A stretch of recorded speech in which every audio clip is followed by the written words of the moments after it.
My topic for presentation is changing paradigm in the treatment options of metastatic castration-resistant carcinoma prostate. So to start with the treatment per se, we'll go first with the epidemiology. Prostate cancer is the second most common cancer worldwide in male and the fourth most common cancer overall. It has second highest cancer mortality rate among men. The 5-year survival rates, which has been taken by the FAIR database, which also gives the survival statistics of various other cancer and is maintained by the National Cancer Institute. So it does not include PNM staging. Instead, it breaks more into localized, regional, and distant. So the 5-year survival rates for localized and regional group, it is approximately 100%, and for distant, it is 30%. And as we all know that the localized group is potentially curable. The major health burden is because of the disease distant group. And today I'm going to talk only about the distant metastatic prostate carcinoma. So, what is the main cause for the death in metastatic prostate cancer? The progression to androgen independence is the main cause, and mostly deaths related to prostate carcinoma are due to advanced disease, which results from any combination of lymphatic, blood, or contiguous local spread. So, as per European Association of Urology, which they have published in 2013, the definition of castration-resistant prostate cancer is castrate, serum level of testosterone, 3 consecutive rise of PSA, anti-androgen withdrawal for at least 6 weeks for bicalutamide, PSA progression, progression of osseous lesion. So, since decades we have seen a therapeutic since decades we have seen multiple therapeutic modalities or the therapeutic landscape for the MCRPC is varied. So, beginning with the development of docetaxel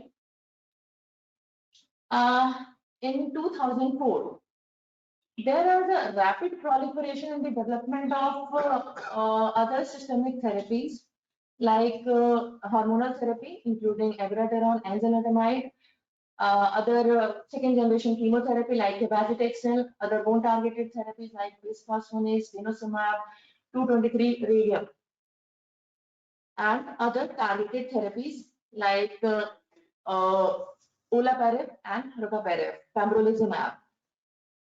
Still, though all these have a proven survival benefits, still MCRPC is a fatal condition, and overall survival is in MCRPC is very short.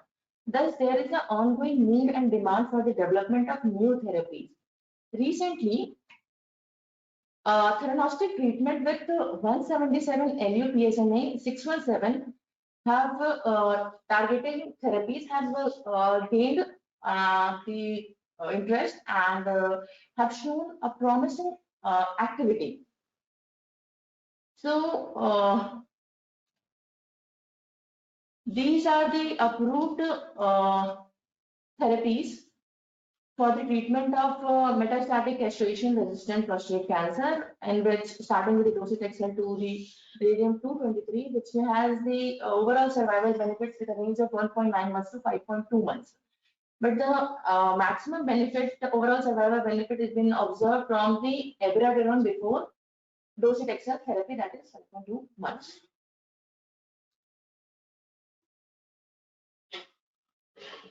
Now, what is the role of targeted radionuclide therapy?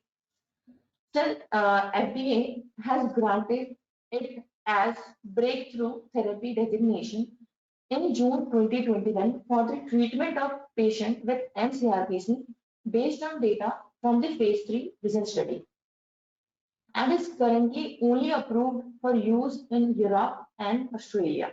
It is currently awaiting FDA approval in the United States. Since decades, we are using the targeted radionuclide therapy for the treatment of thyroid cancer, radioaddict for thyroid cancer, and PRRT for neuroendocrine tumors. So the implementation of radio-labeled compounds targeting PSMA for both diagnostic and therapeutic application is considered to be a milestone in the management of these patients. So can we specifically target prostate cancer? The answer is yes, we can. We can target by PSMA, prostate-specific membrane antigen. It's highly expressed on prostate epithelial cell and strongly upregulated in prostate cancer. So its expression are directly correlated to androgen independence, metastasis, prostate cancer progression. Therefore, PSMA is an attractive target for diagnosis and therapy of metastasized prostate cancer. This is the structure of PSMA, prostate-specific membrane antigen. It is a type 2 transmembrane protein which has folate hydrolase 1 activity. It has smaller intracellular and cell membrane component with large extracellular component. And this large extracellular component is the target for PSMA ligand binding. PSMA is normally present in the prostate, but within the cytoplasm. It is located on the apical side of the prostate cell, which makes it unavailable for the binding. But due to neoplastic transformation, there is a translocation of PSMA from the apical to the luminal surface, which makes it accessible for the binding, and that's why it makes it good for imaging and for the therapy purposes. So, PSMA for prostate carcinoma as theranostic agent. So first we'll understand the term theranostic mean. In the broad sense, diagnostic may be used to change therapy planning, where the tools used for diagnosis and therapy may be different. So here it is gallium and PSMA, which can be used for diagnostic purposes. In the future, PSMA can be used for the therapeutic purpose. So, in other sense, the same molecule or highly similar molecules are used in vivo for both diagnosis and therapy. Now we come upon the dosimetry. 177 LU-PSMA demonstrated high absorbed tumor doses compared with the levels in the normal organs. So this toxicity dose effect model used in this are predominantly based on experience and knowledge obtained from the EBRT. Since we are using lutetium, which is an beta emitter, it has a tissue range of less than 5 mm. Absorbed doses in gray per gigabecquerel for normal and tumor lesion is for whole body it is 0.02 to 0.01. So if we give in one cycle, we are giving approximately 5.5 gigabecquerel per cycle dose. So the cumulative cycle will be around 5. If we give the 5 or 6 cycle, cumulative cycle will be 25 to 35 gigabecquerel. So the whole body absorbed dose will become 0.5 to 0.25, which is quite less. And the radiation to the tumor lesion will become 75 to 250 gray. So it delivers, being it a internal radiation, delivers the maximum radiation to the tumorous region.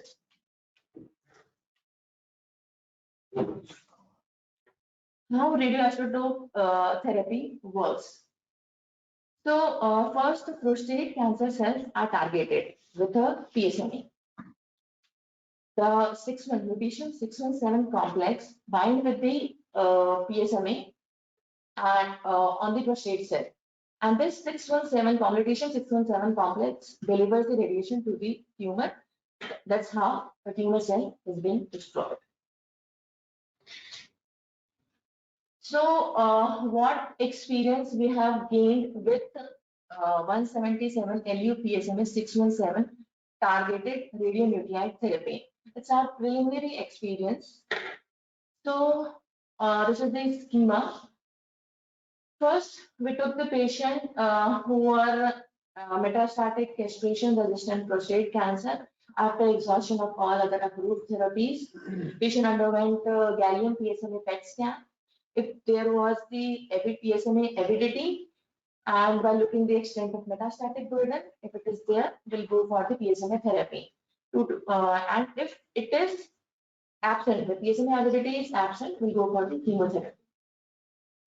So after 2 to 3 cycles of PSMA therapy, we'll do a response assessment scan by gallium PSMA PET-CT. If the response is favorable, we'll proceed further with the lutetium PSMA therapy, 2 or 3 more cycles of lutetium PSMA therapy. But if there is a disease progression, we'll go for the 225 actinium PSMA 617. That is an alpha therapy. So how this therapy is administered? Before pouring the 177 LU-PSMA 617, few parameters is being undertaken. Like patient underwent PSMA PET-CT to look for the avidity, followed by blood parameters, including hematological, serum PSA, renal function, and GFR. If the patient fits for the therapy, we'll go for the therapy. So during administration, patient is this is an OPD based treatment, but since our patient is very sick, so we used to observe this patient in our ward for 24 hours. So before administering the therapy, we administer the therapy in our ward with pre-therapeutic medication like ondansetron and dexamethasone to avoid any acute toxicity which may develop during the cycle. Followed by 177 lutetium PSMA 617 is being administered in 500 ml of normal saline. Patient has been observed in the ward for 24 hours, followed by post-therapy scan by SPECT-CT, and patient is advised to do blood investigation at an interval of 1 week, 2 week, and 6 weeks. So, which patient is being included for this lutetium PSMA therapy? The patient were mCRPC progressive after exhaustion of approved therapies, confirmed PSMA expression on PSMA PET, ECOG performance status of 0 to 3, serum creatinine of less than 2 times upper limit of normal, and discontinuation of potentially myelosuppressive therapy for more than 6 weeks. And those patients who are not having the PSMA expression and having a low bone marrow reserve is being excluded from this therapy. So this is the patient demography. The total number of patients which is being included in this study was 16, with a total cumulative cycle given to all these patients was 32, with a range in age is 62 to 84 years old, and average cycle has been given was 1 to 6, with the ECOG score 0 to 3, VAS score of 1 to 10. All the 16 patients have undergone, who came to us, have already undergone anti-androgen or androgen deprivation therapy. 10 patients have undergone orchidectomy before coming to us. 8 patients came after chemotherapy and 2 after radiotherapy. This is the percentage distribution of patients as per prior therapies. And as you can see that the 37% of the patients who came to us had orchidectomy with androgen deprivation therapy. And the rest of the groups who came to us had combination treatment like prostatectomy with orchidectomy with androgen deprivation therapy with chemotherapy, androgen deprivation therapy with chemotherapy, and like this. So total 5 patients who have died during the therapy. So among the 5 patients, 3 patients only have died because of the disease. 2 patients have died because of other causes. So, and these are the group of patients who has been included have come at various interval of time. So there are patients who have taken only one cycle of therapy, and recently in October, so were also included in the first cycle. That's why the number of patients on the second cycle is comparatively lower than the first cycle, because the patient who came to us have come at various intervals. We have evaluated the response on three parameters: symptomatically, biochemically, and scan response. Symptomatically, ECOG and VAS score was seen at every 15 days, serum PSA at every 6-week followed up, and after every 2 to 3 cycles of PSMA therapy, gallium PSMA PET scan has been performed. Among them, 11 were responder and 5 were non-responder. Total death was 5. In that, disease were due to disease were 3, and other causes was 2.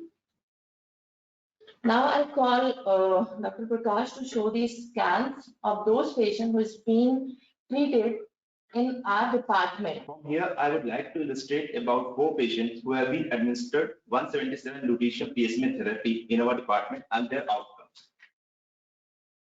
Patient 1. Patient first is a 65-year-old male with no comorbidities. Patient presented with increased frequency of micturition with bone pain. MRI was done, which revealed enlarged prostate with heterogeneous enhancement. Patient underwent TRUST-guided biopsy, which revealed carcinoma prostate with a Gleason score 3+4. For this, the patient underwent bilateral orchidectomy. Patient was on regular follow-up, but patient developed severe body pain. For this patient, bone scan was advised the patient, which revealed extensive scalpel metastasis. Patient was started with hormonal and bisphosphonate treatment and was on regular follow-up with serial chemical and clinical and biochemical evaluation. Because of worsening of the symptoms and increase in pain, patient was switched to tablet bicalutamide.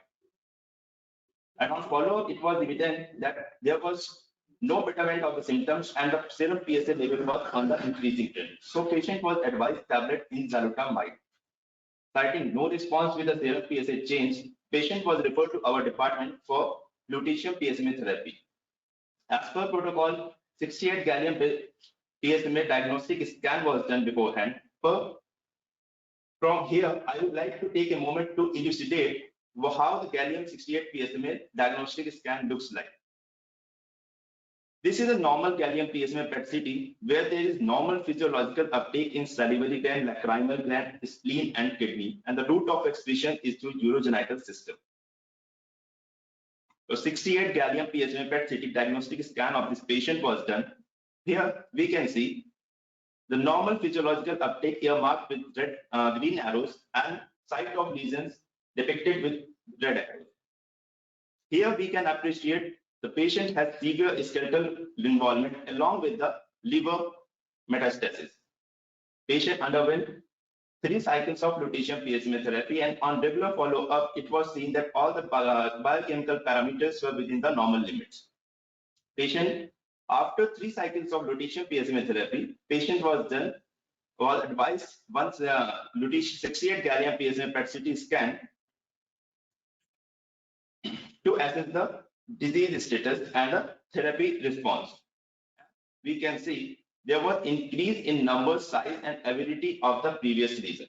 So, citing this as a progression of case disease, patient was referred to radiation oncology department, where the patient underwent 2 cycles of capecitabine chemotherapy, but unfortunately, patient succumbed to the COVID-related complication.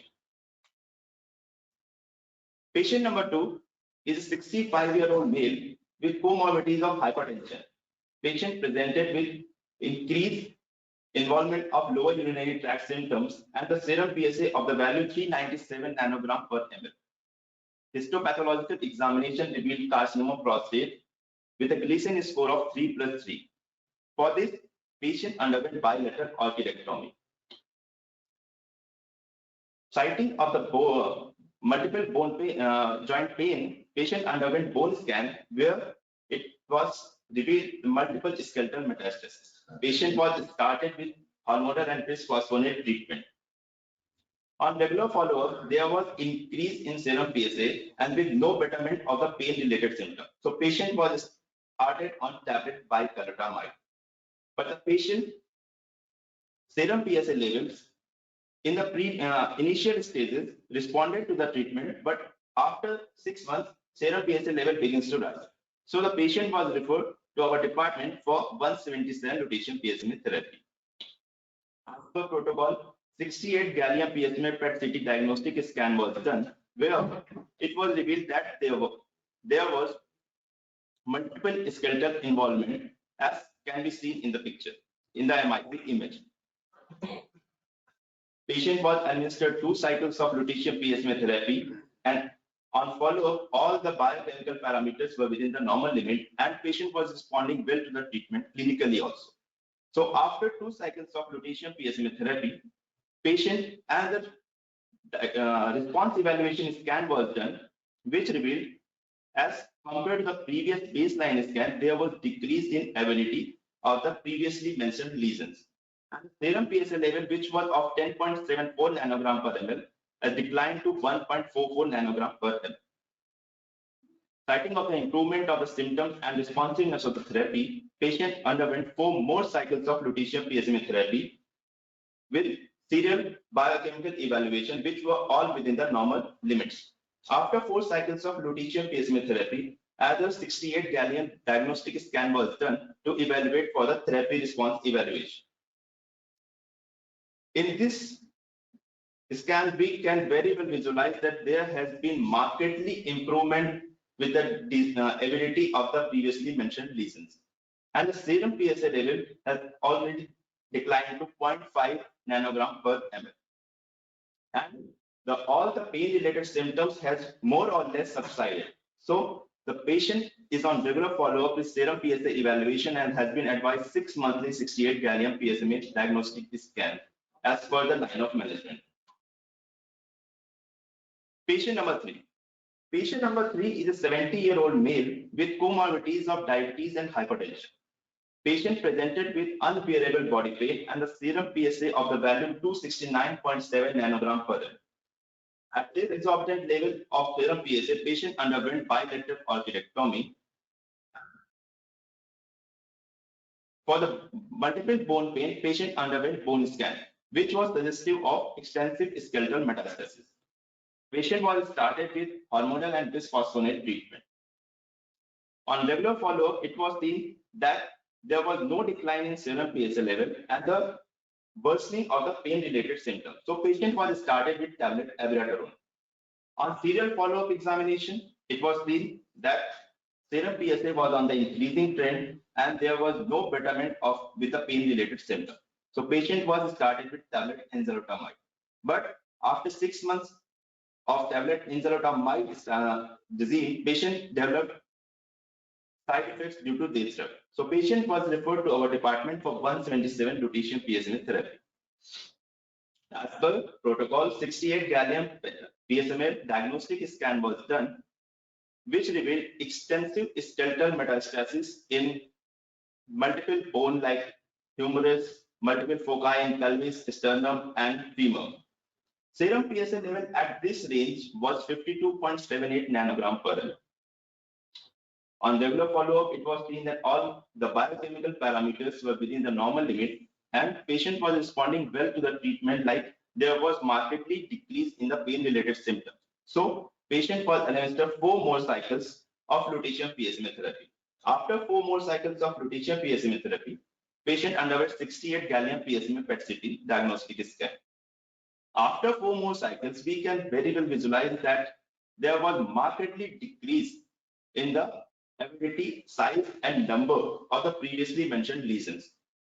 Even though this case illustrates that serum PSA level, which was 52.78 at the baseline, during the course of the therapy decreased to 10 or 20 nanogram, but after 4 cycles, it has again rose to 52.5 nanogram per ml. So this case illustrates that serum PSA can be an inconsistent indicator for the assessment because the patient has improved clinically and radiologically has this markedly improvement with the patient. Patient number 4. Patient 4 is a known 75-year-old male with a known case of diabetes and hypertension. Patient presented with increased difficulty in maturation and bone. Histopathological examination was done which revealed adenocarcinoma of prostate with a Gleason score 4+4. Patient was started on hormonal treatment and on follow-up examination it was seen that there was no decline with the serum PSA level.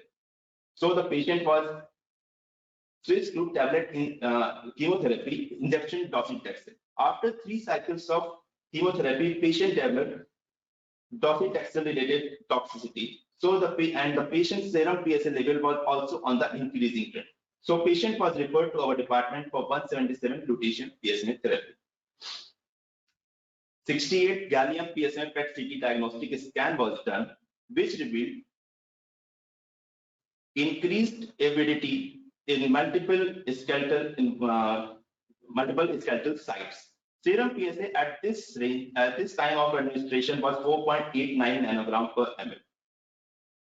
Patient underwent 177 lutetium PSMA therapy, and on follow-up examination, all the biochemical parameters were within normal limit, and patient was responding well to the treatment. So, patient was administered with 4 more cycles of lutetium PSMA therapy on and 68 gallium PSMA PET CT scan was done to assess the response evaluation. Here, we can very well appreciate all the previously mentioned lesions has receded and the serum PSA level has declined to 0.01 nanogram per ml. This is an interesting case where the patient was presented in our department in wheelchair-bound condition, but now the patient is able to carry out all his activities without any performance restriction. Scan-wise, patient has responded well to the treatment and patient is treatment free nowadays. So this patient and this is epitomizes the effectiveness of 177 lutetium PSMA therapy. From here, I will request Dr. Sonu to proceed further with the analytical part. I will talk about the symptomatic response and biochemical response, the statistical data. This is the ECOG score of the patient. VAS score was also been taken care. Can So, you just tell everybody what is the score? Yes. Can you tell everybody again what's the score? ECOG score. Yeah. ECOG score. This is the performance status score, and in this we can it is very well visualized that the patient who's been marked in red color have died during the course of the therapy, and there is a significant or there is a marked improvement in the ECOG and the VAS score. Almost 10 patients out of 16 patients have responded very well with the cycle of lutetium therapy. Among these patients, these two patients have undergone only 1 cycle of the therapy. Similarly, in VAS score, we have analyzed the same response and significant improvement in the visual analog score. These 5 patients have died during the course of the therapy. These 2 patients have died because of other causes, not because of the therapy per se. This is the biochemical response in which we have seen that the patient who are in red color have shown the progression, while the rest other colors patient have shown a significant improvement in the PSA. Total 10 patients have shown response after lutetium PSMA therapy. This is the percentage change in PSA after cumulative 32 cycles in 16 patients. So in this we can very well appreciate that this only after 7 cycles we have seen that there is increase in the PSA trend, while rest of the cycles have shown decreasing PSA trend. We have not observed any kind of acute toxicity, though there are toxicity, but we have not observed any toxicity. This is the blood parameters of all these patients, in which the patient who came to us in our department, they have hemoglobin, baseline hemoglobin was 8.5 to 10. So all these patients who came to us had a grade 1 CTCAE score, but because of therapy per se, no obvious hematological toxicity have been observed. Biochemical parameters, no significant change is noted in the liver function test. Though slight increase in the serum creatinine is being observed, but that was within the normal range. We have observed improvement in the serum alkaline phosphatase since the bone remodeling has been happening. This is CTCAE grade. As I've already mentioned, that the patient who came to our department have already low hemoglobin level, that is less than 10 hemoglobin. They are presented to us with a less than 10 hemoglobin. So because of the therapy per se, no patient have shown any kind of grade 3 or grade 4 toxicity. None of them required blood transfusion. So we have observed that there is significant improvement in the VOS and ECOG score. Out of 16 patients, we have observed 10 patients have improvement in the ECOG score and VOS score. Similarly, no skeletal related events have been seen in our group of patients. Significant marked fall in the serum PSA level is being observed. No grade 3 or 4 grade 3 or 4 toxicity is observed. So now I'll talk about the what literature says about this therapy. This is the article published in 2018, which shows the response, overall response from 2010 to 2018.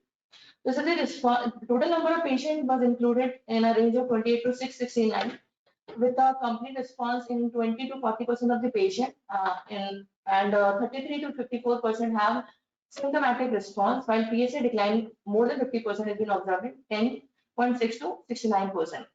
PFS of around 3 to 13.7 months, and OS 7.3 to 27.1 is being observed from the literature. So our initial trend of or preliminary experience of these 16 patients, we have observed complete response in 9%, while 56% had symptomatic response and 80% had the any PSA decline. We have followed this patient from September 2020 to October 21. This is the phase 3 trial of lutetium PSMA in patients with metastatic castration-resistant prostate cancer. This article has been published in Journal of Clinical Oncology 2021. They have randomized patient 2:1 randomization has been done, in which patient have already undergone previous taxane therapy and previous novel androgen deprivation therapy. And those patients who have progressed after these therapies been treated with 177 NEPSM. So their primary endpoint was overall survival. So in this we can see that the patient who is being treated with after exhaustion of standard treatment with PSMA, the overall survival benefit is being observed 15 months. That is more than 3 months higher than the standard treatments alone. While the progression-free survival, which is being observed with the PSMA and standard of care, it is 8.7 months, which is 5 months higher than the standard treatment alone. This is the phase 2 trial, therapy trial, which is published in Lancet 2021. It is a head-on comparison between lutetium PSMA 617 with the cabazitaxel. They have interpreted that this can become an alternative, better alternative to the cabazitaxel with fewer grade 3, 4 toxicity and significant PSA response. These are the other ongoing trials for the in combination with the lutetium PSMA. PSMA with immunotherapy, PSMA with olaparib, and upfront PSA. These two trials for metastatic castration-resistant prostate cancer, and this is the trial for high volume metastatic hormone naive prostate cancer. So here I conclude our presentation with our preliminary experience, what we have observed in our group of patients, that it is safe in heavily pretreated metastatic castration-resistant prostate carcinoma patient and has shown marked improvement in the performance status and pain-free survival. In our group of patients, the initial trends have shown encouraging results. Though for therapy with MCRPC, the various centers confirm lutetium PSMA have to have a favorable dosimetry and a promising result in terms of PSA and radiological finding. Nevertheless, about 30% of patients who do not respond to this therapy will go for 225 actinium PSMA 617. This is an alpha therapy, and here I present a case which is being published. This is published in Journal of Nuclear Medicine 2016. So this is a case of alpha therapy in which this patient who has peritoneal carcinomatosis with liver infiltration with a serum PSA level of 294 nanogram per ml after 2 cycles of the PSMA therapy. Despite a 2 cycle of PSMA therapy, the PSA there is a progression in the PSA value with a radiographic progression. After 3 cycles of actinium PSMA therapy, they observed that there is significant fall in the PSA, that is 0.1 nanogram per ml, and it is well observed in the this scan that the lesions have completely disappeared. Though this is an alpha therapy, so it has tissue range of approximately 47 to 85 micrometer. So this confines its toxicity to few cell lines. So here I wind up my presentation with this, that the cancer is a complicated condition and needs a joint effort of specialists from every field of the cancer. It's a multidisciplinary approach. So together we can achieve more. Thank you.